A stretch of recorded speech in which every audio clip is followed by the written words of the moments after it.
రోజు కర్రీస్ ఏం ఉండలేదండి, రైస్ పెట్టి ఇదిగోండి కొంచెం బగారేసాను.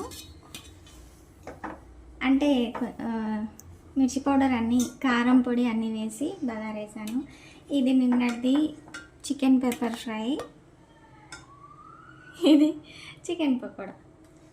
అప్పుడప్పుడు ఇలా కలిసి వస్తాయండి, ఏమి లేనప్పుడు కూడా ఇలా ఉంటుంది. ఒక్కొక్కసారి అన్నీ ఉన్నా కానీ ఏం తినాలనిపించదు. ఈ రైస్ అయితే చాలా బాగుంటుంది.